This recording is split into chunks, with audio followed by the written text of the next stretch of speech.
Kikwete anatuachaje? Anatuachia uzalishaji wa umeme wa gesi na matumizi ya viwandani na majumbani na bomba lilokamilika la uwekezaji mkubwa sana ambao haujawahi kutokea katika nchi yetu. Haujawahi kutokea. Hatujawahi kuwa na mradi katika nchi yetu wenye kiwango cha dola bilioni 1.22 katika nchi yetu katika historia toka tupate uhuru. Huu ndio mradi mkubwa na umefanikiwa. Ndivyo ambavyo Kikwete anatuacha. Sasa naomba nitoe utaratibu na mpango mzima wa namna tutakavyokuwa tunawasha mitambo. Kama mnavyofahamu, mitambo tunayo mingi. Tunayo mitambo iliyoko hapa Ubungo, tunayo iliyoko Tegeta, tunayo iliyoko Kinyerezi, ambayo kwa ujumla wake sasa ndio itatupeleka kwenye kutatua tatizo. Na hii ni mitambo ambayo ilikuwa inakosa gesi, kwa sababu gesi tulikuwa tunatoa Songosongo ilikuwa ni kidogo kiasi kwamba mitambo yote hii ilikuwa imelala, haina gesi. Sasa tunaanza kuiwasha kwanza hii ambayo ilikuwa inakosa gesi, na baadaye tutamaliza na kuwasha ule mpya ambao ni wa Kinyerezi 1, ule ambao tumekuwa tukiendaenda mara kwa mara.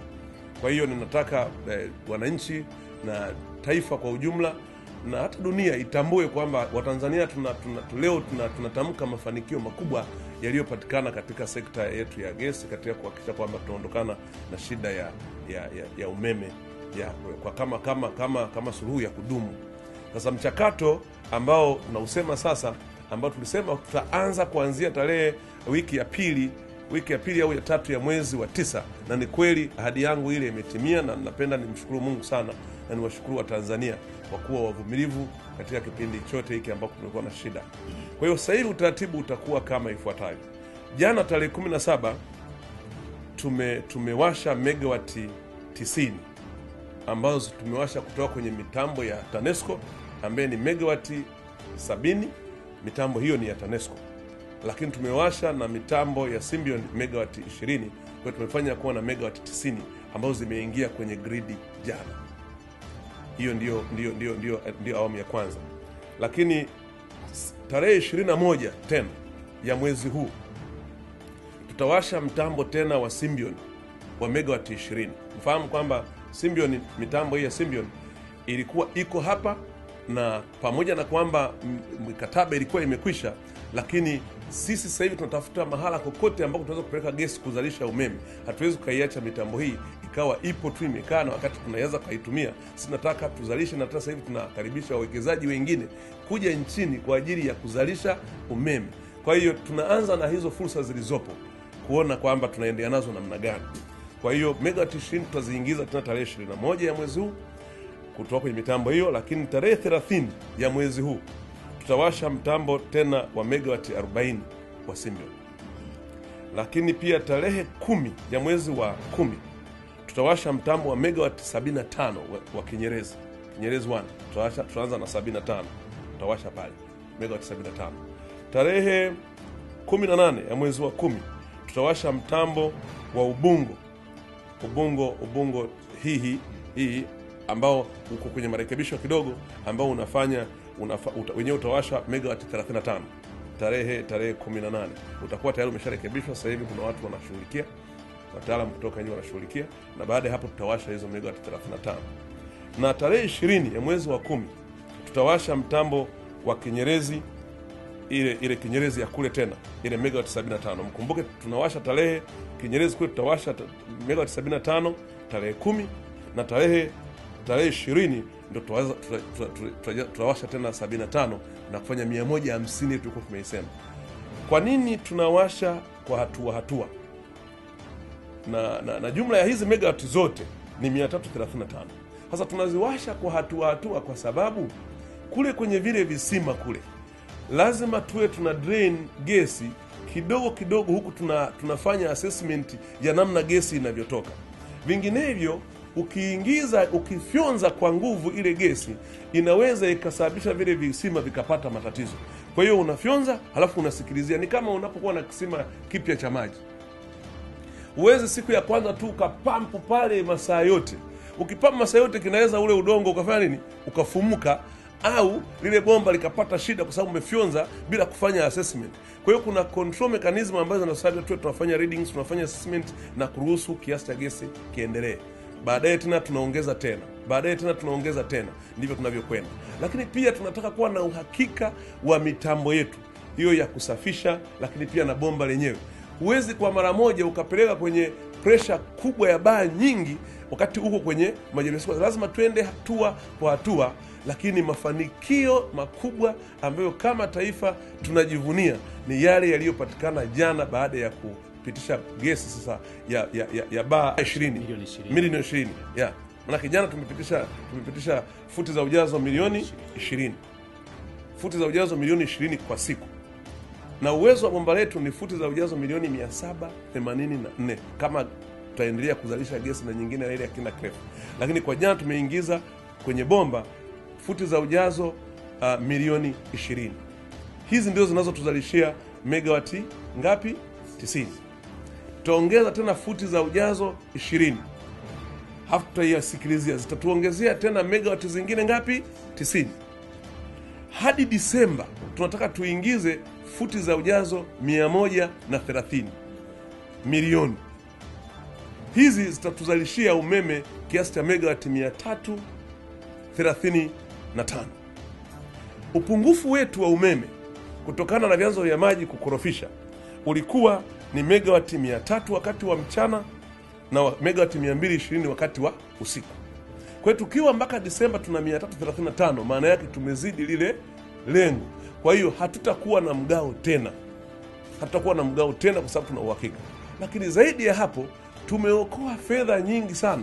Kwa sababu mkumbuke kwamba mitambo mingi iliyokuwa tusaidia sasa ni ile ya kutumia mafuta, aidha mazito au mafuta mepesi, kuzalisha umeme, ambayo gharama yake ilikuwa ni kubwa kwa sababu inabidi tununue kwa fedha za kigeni kutoka nje. Leo tuna nishati ya kwetu inayozalishwa hapa Tanzania na inatupeleka hadi kwa muda huu tu. Jana tumeanza 90, mpaka wiki inayokuja tutakuwa kwenye 120-150, lakini mpaka mwisho wa mwezi wa Oktoba tutakuwa tuna megawati karibu 335. Ni mafanikio makubwa, kama taifa lazima tujivunie, na niwapongeze na kuwashukuru Watanzania wote, hususan wale wanaotoka kwenye mikoa ya kusini kwa kuwa watulivu na kuacha mipango na mikakati hii ya serikali iweze kutekelezwa. Wanaipenda nchi yao, na sisi tunasema tutaendelea kuenzi na kutambua ukarimu wao huu kwa kufanya mambo makubwa kwenye mikoa hiyo kama tulivyofanya na ambayo yanaendelea kufanyika. Na hata hivi sasa tumeamua mtambo mmoja wa megawati 20 ambao unaweza kutembea kwa magurudumu utavutwa hapa kwenda Mtwara kwenda kupeleka megawati 20. Nafikiri ndani ya muda huu wa wiki ngapi? Ndani ya miezi miwili tunapeleka megawati 20 ili kusitokee upungufu wa umeme kule. Uzalishaji wa umeme ulioko kule Mtwara mpaka sasa hivi ni mkubwa, lakini tunataka kuhakikisha kwamba sisi tunatangulia kuhakikisha kwamba wanapata umeme. Mtwara na Lindi wanapata umeme wakati wote. Kwa hiyo megawati 20 hizi zitavutwa kupeleka pale, wakati tuna huo mpango mkubwa wa kuanza ujenzi wa megawati 600 katika mkoa ya kusini. Kwa hiyo megawati 600 zile zitajengwa na kampuni ambao tayari tumeshakubaliana nao na wameanza kazi na site wanayo, na kazi itaanza wakati wowote. Lakini tumewaambia hebu anzeni na hizo 20 pelekeni kule, kwa sababu ni kampuni hiyo ya Symbion ambao watakwenda kujenga hiyo mitambo ya megawati 600. Nichukue nafasi hii kuwashukuru sana wawekezaji, makampuni ya nje, lakini na makampuni ya ndani ambayo yanawekeza katika sekta ya nishati. Bado tunahitaji kuzalisha umeme mwingi sana. Kwa sasa bado tunatumia visima vya Msimbati, lakini baadaye tutaunganisha visima kwenye bomba hili, visima vya Songosongo, na vyenyewe vitatupa uwezo mkubwa wa kuzalisha umeme. Lakini baadaye tutaunganisha visima vilivyo kwenye kina kirefu cha maji, ambavyo na wenyewe vitatupa, pamoja na kuzalisha gesi kwa ajili ya kuigandisha na kuisafirisha nje, lakini sehemu ya gesi ile itaingizwa kwenye bomba kwa ajili ya kuendelea kwenda kutumia kwenye viwanda na kuzalisha umeme. Matumizi ya gesi yenyewe, gesi inaweza kutumika kwenye viwanda moja kwa moja, na viko viwanda ambavyo tayari vinatumia gesi hiyo, na katika bomba hilo viwanda vinaweza kuchukua gesi kwenda kutumia kwenye viwanda. Lakini pia sisi tunaotaka kubadilisha hiyo gesi ili izalishe umeme, pia tutaitumia kwa kuzalisha umeme ili kusambaza umeme nchi nzima. Lakini pia tuna mkakati kuhakikisha kwamba tunapeleka mabomba ya gesi nchi nzima kokote kule, hata ikibidi nchi za nje, kwa mfano majirani zetu nchi ambao tumepakana wanahitaji gesi, sisi tutawapelekea gesi, kwa sababu gesi ni bidhaa tunayotaka kuiuza. Gesi haibaki nayo hivi ukasema utapata hela. Gesi sio kwamba ukikaa nayo ndio unapata faida. Unapoiuza ndipo unapopata faida ya kujenga uchumi wako. Kwa hiyo Watanzania, ahadi ya serikali kwamba tunaenda kwenye uchumi wa kipato cha kati by 2025 sasa inaanza kuwa ya kweli, kwa sababu eneo muhimu ni nishati ya uhakika.